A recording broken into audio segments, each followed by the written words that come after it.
আসসালামু আলাইকুম। আজ শনিবার 18 জুলাই 2026। আমন্ত্রণ প্রবাসীর সিটি ওমান বুলেটিনে আপনাদের সাথে আছি আমি মোহাম্মদ তুহিন হোসেন। শুরুতে জানাবো শিরোনাম। টাকার বিপরীতে ওমানি রিয়ালের রেকর্ড দাম, প্রবাসীদের রেমিটেন্স পাঠানোর হিড়িক। হঠাৎ কেঁপে উঠল ওমান, সালালার অদূরেই 4.9 মাত্রার ভূমিকম্প। কুয়েতের বিমানবন্দরে ভয়াবহ ফ্লাইট বিপর্যয়, ইরানের দফায় দফায় হামলায় আতঙ্ক। ওমানের প্রধান আকর্ষণ হয়ে উঠছে 7 ভিউ পয়েন্ট, খারিফ ঘিরে পর্যটকদের ভিড়। ভারতে চোখের সামনেই কিশোর কেটে নিল কুমির, দীর্ঘ লড়াইয়ের পর মৃত্যু।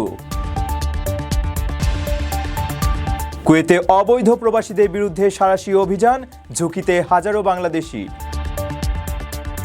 দর্শক দেখছিলেন শিরোনাম, এবারে পুরো খবর। ওমানের সেরা রেট দিচ্ছে বাংলাদেশি প্রতিষ্ঠান গালফ এক্সচেঞ্জ। প্রিয়জনকে টাকা পাঠাতে আজই আসুন আমাদের যে কোনো ব্রাঞ্চে অথবা কল করুন স্ক্রিনে দেয়া নাম্বারে। গালফ এক্সচেঞ্জ, বাংলাদেশিদের প্রিয় এক্সচেঞ্জ। ওমানি রিয়ালের বিপরীতে বাংলাদেশি টাকার রেকর্ড দরপতন হয়েছে। বর্তমানে প্রতি ওমানি রিয়ালের বিপরীতে 320 টাকার বেশি পাচ্ছেন প্রবাসীরা। মুদ্রার এই অবমূল্যায়নের ফলে বাড়তি লাভের আশায় বৈধ ব্যাংকিং চ্যানেল ও এক্সচেঞ্জ হাউসগুলোর মাধ্যমে দেশে রেমিটেন্স পাঠানোর হিড়িক পড়েছে প্রবাসীদের মধ্যে। ভূরাজনৈতিক অস্থিরতায় ওমানি রিয়ালের বিপরীতে রেকর্ড দরপতন হয়েছে ভারতীয় রুপি ও বাংলাদেশি টাকার। ওমানের স্থানীয় এক্সচেঞ্জ হাউসগুলোতে এখন প্রতি ওমানি রিয়ালের বিপরীতে রেকর্ড 250 ভারতীয় রুপি মিলছে। রুপির এই নজিরবিহীন পতনের পাশাপাশি বড় দরপতন হয়েছে বাংলাদেশি টাকারও। সর্বশেষ আন্তর্জাতিক বিনিময় হার অনুযায়ী ওমানের 1 রিয়ালের বিপরীতে বাংলাদেশি প্রবাসীরা পাচ্ছেন 320 টাকা 50 পয়সা, যা সাম্প্রতিক সময়ের মধ্যে অন্যতম সর্বোচ্চ। মুদ্রার এই অবমূল্যায়নের ফলে ওমানে কর্মরত বাংলাদেশি সহ দক্ষিণ এশিয়ার প্রবাসীদের মধ্যে দেশে রেমিটেন্স পাঠানোর হিড়িক পড়েছে। বাজার বিশ্লেষকরা জানিয়েছেন, মধ্যপ্রাচ্যে ক্রমবর্ধমান উত্তেজনা এবং বিশ্ববাজারে অপরিশোধিত জ্বালানি তেলের মূল্য বৃদ্ধি পেয়ে ব্যারেল প্রতি $85 ছাড়ানোয় দক্ষিণ এশিয়ার দেশগুলোর মুদ্রার উপর বড় চাপ তৈরি হয়েছে। ওমানি রিয়াল মার্কিন ডলারের সঙ্গে যুক্ত থাকায় ডলারের শক্তি বৃদ্ধির সাথে সাথে রিয়ালের মানও রেকর্ড উচ্চতায় পৌঁছেছে। অল্প রিয়াল পাঠালেও দেশের টাকার অঙ্কে তা অনেক বড় পরিমাণে দাঁড়ানোয় ওমান প্রবাসীদের পরিবারগুলোর জন্য এটি বড় স্বস্তি নিয়ে এসেছে। এই সুবর্ণ সুযোগে বৈধ ব্যাংকিং চ্যানেল ও এক্সচেঞ্জ হাউসগুলোর মাধ্যমে বাংলাদেশের রেমিটেন্স প্রবাহ আরও বাড়বে বলে আশা করা হচ্ছে। ভিসা মেডিকেল নিয়ে অযথায় সময় নষ্ট করার দিন শেষ। ওমানের সুরে প্রবাসীদের বিশ্বস্ত প্রতিষ্ঠান জেকি ভিসা মেডিকেল সেন্টারে এখন সকালে টেস্ট করালেই দুপুরে মিলছে রিপোর্ট। মনে রাখবেন, টাইপিং সেন্টারের বলে দেওয়া সেন্টারে যাওয়া মোটেও জরুরি নয়। নিজের পছন্দ মতো মেডিকেল করানো যায় যে কোনো অনুমোদিত সেন্টারে। দ্রুত ও নির্ভরযোগ্য সেবার জন্য জেকি ভিসা মেডিকেল সেন্টার আছে আপনার পাশেই। বিস্তারিত জানতে যোগাযোগ করুন স্ক্রিনে দেওয়া নাম্বারে। ওমানের সালালা উপকূলের অদূরে 4.9 মাত্রার ভূমিকম্প অনুভূত হয়েছে। শুক্রবার বিকেলে আঘাত আনা এই ভূকম্পনের উৎপত্তিস্থল লোকালয় থেকে প্রায় 239 কিলোমিটার দূরে হয়। এখন পর্যন্ত কোনো ধরনের ক্ষয়ক্ষতি বা হতাহতের খবর পাওয়া যায়নি। এমনকি সুনামির মতো কোনো সতর্কতাও জারি করেনি কর্তৃপক্ষ। ওমানের সালালা উপকূলের অদূরে 4.9 মাত্রার একটি ভূকম্পন অনুভূত হয়েছে। শুক্রবার বিকেলে এই ভূমিকম্প রেকর্ড করা হয়।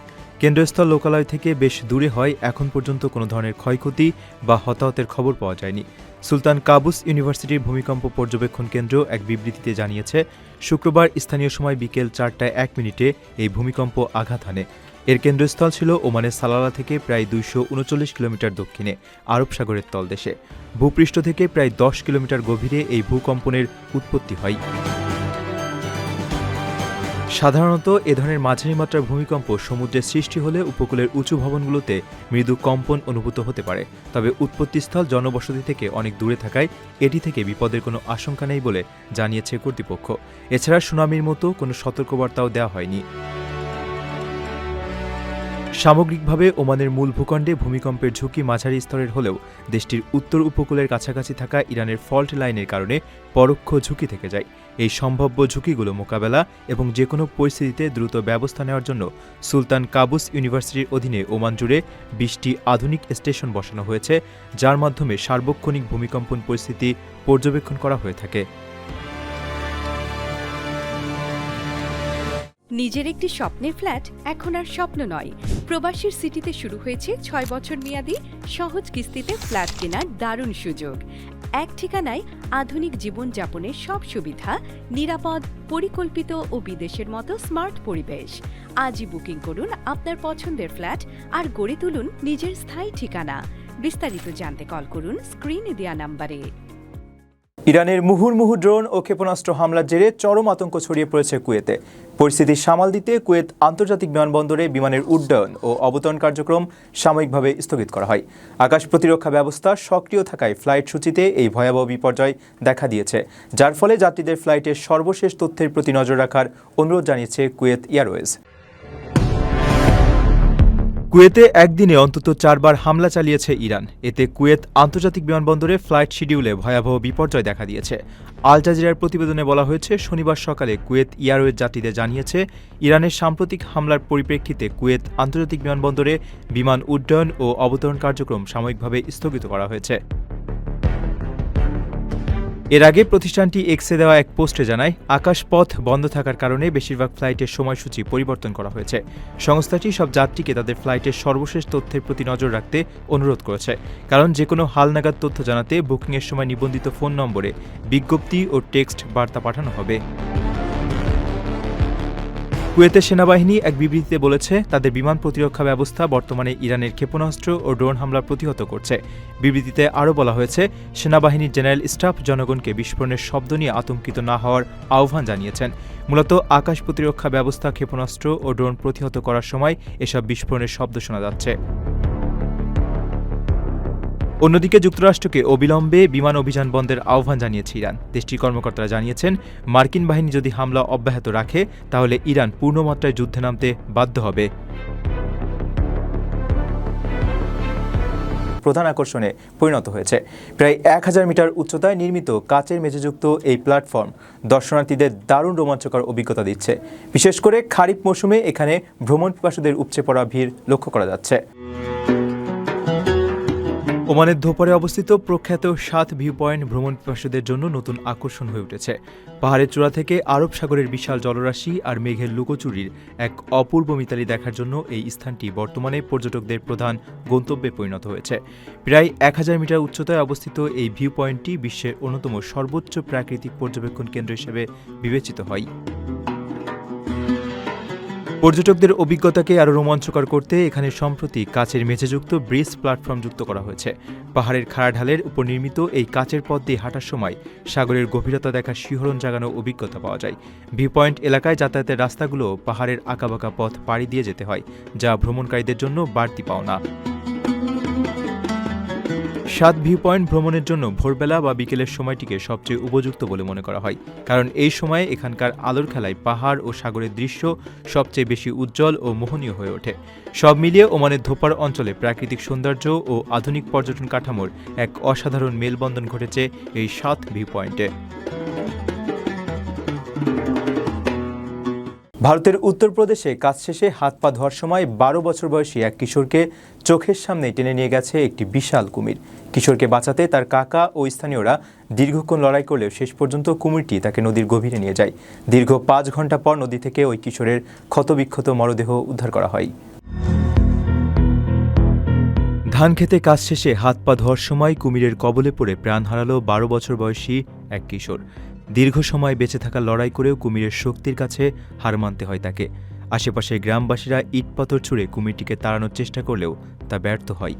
কুমিরটি বারবার কিশোরকে পানির উপরে ছুঁড়ে ফেলে গভীর স্রোতের দিকে নিয়ে যায় এবং একসময়ে তাকে নিয়ে অদৃশ্য হয়ে যায়। ঘটনাটি ঘটেছে গত বৃহস্পতিবার ভারতের উত্তরপ্রদেশের বাহারাইচ জেলায় গাগরা নদীর তীরে। জানা গেছে, সুনীল তার কাকা বিজয়রাজ সিংহের সঙ্গে বিকেলে ধান লাগানোর কাজে গিয়েছিল। কাজ শেষে বাড়ি ফেরার পথে সন্ধ্যা 6টার দিকে তারা নদীর পাড়ে থামেন। ঠিক সেই মুহূর্তে আচমকা নদী থেকে উঠে আসে একটি কুমির। অতর্কিত আক্রমণে কুমিরটি তার চোয়াল দিয়ে কিশোরের পা কামড়ে ধরে নদীর গভীরে জলের দিকে টেনে নিয়ে যেতে শুরু করে। সুনীলের আর্তনাদ আর বাঁচার লড়াই দেখে তার কাকা এবং আশেপাশে থাকা কৃষকরা দ্রুত ছুটে আসেন। কিশোরকে বাঁচাতে কাকা বিজয়রাজ সিং নদীতে ঝাঁপিয়ে পড়েন। তিনি জানান, প্রায় 7 মিনিট ধরে লড়াই করেও তিনি হার মানেন এবং একসময় তাকে নিয়ে কুমিরটি অদৃশ্য হয়ে যায়। দীর্ঘ ৫ ঘন্টা চেষ্টার পর ঘটনাস্থল থেকে প্রায় ৩০০ মিটার দূরে কিশোরের দেহ উদ্ধার করা হয়। আক্রমণে কিশোরের শরীরের নিচের অংশ ও ডান পা ক্ষতবিক্ষত হয়েছে। এই ঘটনায় স্থানীয়দের মধ্যে তীব্র ক্ষোভ ও আতঙ্ক ছড়িয়ে পড়েছে। ২ সপ্তাহ আগেও একই এলাকায় কুমিরের আক্রমণে মৃত্যুর ঘটনা ঘটেছিল। কুয়েতে অবৈধ প্রবাসীদের বিরুদ্ধে সাঁড়াশি অভিযান শুরু করেছে স্থানীয় প্রশাসন। ঝুঁকিপূর্ণ ভবন ও অবৈধ আবাসন থেকে হাসাবিয়া ও আব্বাসিয়া এলাকায় হাজারো প্রবাসীকে সরিয়ে অস্থায়ী আশ্রয়কেন্দ্রে রাখা হয়েছে। এই পরিস্থিতিতে প্রবাসী বাংলাদেশিদের চলাচলের সময় বৈধ কাগজপত্র ও সিভিল আইডি সার্বক্ষণিক সঙ্গে রাখার জরুরি নির্দেশ দিয়েছে কুয়েতের বাংলাদেশ দূতাবাস। কুয়েতে প্রাণহানি এড়াতে কঠোর অবস্থানে প্রশাসন। ঝুঁকিপূর্ণ ভবন উচ্ছেদের আকস্মিক অভিযানে হাসাবিয়া ও আব্বাসিয়া এলাকা থেকে বাংলাদেশি সহ বহু প্রবাসীকে সরিয়ে হাসাবিয়ার একটি স্কুলের অস্থায়ী আশ্রয়কেন্দ্রে রাখা হয়েছে। সাম্প্রতিক দুর্ঘটনার পর অবৈধ আবাসন নিয়ে জিরো টলারেন্স নীতি নিয়েছে দেশটি। আশ্রয়কেন্দ্রে থাকা প্রবাসীদের খাবার সহ প্রয়োজনীয় সুবিধা দিচ্ছে সরকার। এমন পরিস্থিতিতে বাংলাদেশিদের পাশে দাঁড়িয়েছে দূতাবাস। মিশন প্রধান মোহাম্মদ মনিরুজ্জামান ও কাউন্সিলর শোয়েবুল ইসলাম তরফদারের নেতৃত্বে প্রতিনিধি দল সরেজমিনে গিয়ে প্রবাসীদের খোঁজখবর নেন। কুয়েতি প্রশাসনের কড়া বার্তা, বৈধ কাগজপত্র যাচাইয়ের পর প্রবাসীদের ছাড়পত্র দেওয়া হবে, তবে অবৈধদের সোজা দেশে ফেরত পাঠানো হবে। কুয়েত জুড়ে এমন আরও সাঁড়াশি অভিযানের প্রস্তুতি চলছে। এই সংকটময় মুহূর্তে প্রবাসী বাংলাদেশিদের আবাসন সংক্রান্ত কাগজপত্র দ্রুত হালনাগাদ করার নির্দেশ দিয়েছে দূতাবাস। অনাকাঙ্ক্ষিত পরিস্থিতি এড়াতে চলাচলের সময় বাধ্যতামূলকভাবে সিভিল আইডি বা বৈধ পরিচয়পত্র সার্বক্ষণিক সঙ্গে রাখার জরুরি আহ্বান জানানো হয়েছে। দর্শক, দেখছিলেন প্রবাসী সিটি নিবেদিত প্রবাস টাইম বুলেটিন। শেষ করার আগে শিরোনামগুলো জানিয়ে দিচ্ছি আরও একবার। টাকার বিপরীতে ওমানি রিয়ালের রেকর্ড দাম, প্রবাসীদের রেমিটেন্স পাঠানোর হিড়িক। হঠাৎ কেঁপে উঠল ওমান, সালালার অদূরেই 4.9 মাত্রার ভূমিকম্প। কুয়েতের বিমানবন্দরে ভয়াবহ ফ্লাইট বিপর্যয়, ইরানের দফায় দফায় হামলায় আতঙ্ক। ওমানের প্রধান আকর্ষণ হয়ে উঠছে 7 ভিউ পয়েন্ট, খারিফ ঘিরে পর্যটকদের ভিড়। ভারতে চোখের সামনেই কিশোরকে টেনে নিল কুমির, দীর্ঘ লড়াইয়ের পর মৃত্যু। কুয়েতে অবৈধ প্রবাসীদের বিরুদ্ধে সাঁড়াশি অভিযান, ঝুঁকিতে হাজারো বাংলাদেশি। এই ছিল প্রবাসী সিটি নিবেদিত প্রবাস টাইম বুলেটিনের আজকের আয়োজনে। প্রবাসের সর্বশেষ সংবাদ পেতে ভিজিট করুন probastoime.com। সাবস্ক্রাইব করুন আমাদের ইউটিউব চ্যানেল এবং চোখ রাখুন ফেসবুক পেজে। পরবর্তী বুলেটিন দেখার আমন্ত্রণ জানিয়ে আজকের মতো বিদায় নিচ্ছি। আমি মোহাম্মদ তুহিন হোসেন। সে পর্যন্ত সবাই ভালো থাকবেন এবং নিরাপদে থাকবেন। আল্লাহ হাফেজ।